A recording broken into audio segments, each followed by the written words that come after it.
তত্ত্বাবধায়ক সরকার আমলে নতুন আইন পাশ করা হয়েছে, যেগুলা করলে একজন ব্যক্তি 7 বছর পর্যন্ত তার কারাদণ্ড হবে স্ট্রেটলি। এখানে কোনো বাধা নেই। তো এই অপরাধগুলো কি, সেই বিষয়গুলো আমি একটু বলি। অন্যের জমি নিজের মালিকানা বলে প্রচার করলে, যে জমিটা তার নিজের না কিন্তু সে সবাইকে বলে বেড়াচ্ছে যে জমিটা তার, সে কিনছে বা সে দখল নিছে, তার বায়না করা হয়েছে, এই টাইপের মিথ্যা প্রচারণা করলে তার 7 বছর কারাদণ্ড হবে। দ্বিতীয়ত হচ্ছে তথ্য গোপন করে আপনি আপনার জমি বিক্রি করবেন, সেই বিক্রিতে অন্য কারো অংশীদারিতা আছে বা জমিতে কোনো ঝামেলা আছে, সেই তথ্যটা আপনি গোপন করে যদি কোনো জমি বিক্রি করতে যান, সেই ক্ষেত্রে আপনাকে 7 বছরের কারাদণ্ড হবে।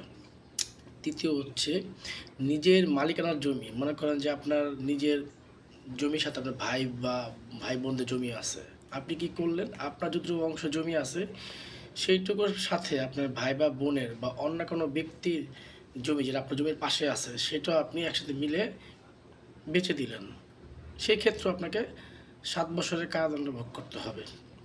তারপর হচ্ছে একজনের জমি, সেই ব্যক্তির উপস্থিত নাই, আরেকজন ব্যক্তিকে আপনার সামনে দাঁড় করে নিয়ে এসে বললেন যে এইটাই হচ্ছে জমির মালিক বলে যদি আপনি কোনো জমি বিক্রি করতে চান, সেই ক্ষেত্রে দুজনেরই 7 বছরের কারাদণ্ড হবে।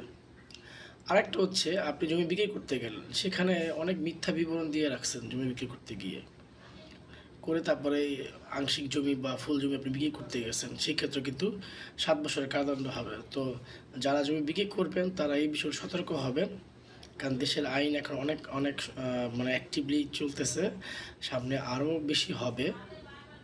আর যারা ক্রয় করবেন জমি তারা অবশ্যই একজন অ্যাডভোকেটের মাধ্যমে CSRS BS এই সকল কাগজগুলো চেক করে জমি কেনার আগে সেই এলাকার মুরব্বীদের সাথে বা প্রতিবেশীদের সাথে যোগাযোগ করে কথা বলে একটু সময় নিয়ে তারপর ক্রয় করবেন, তাহলে আসলে আপনারা ভালো জমিগুলো পাবেন। ধন্যবাদ। আমাদের ভিডিও যদি ভালো লেগে থাকে অবশ্যই আমার চ্যানেল সাবস্ক্রাইব করে রাখবেন, আর নতুন নতুন ভিডিও পাবেন। ধন্যবাদ সবাইকে।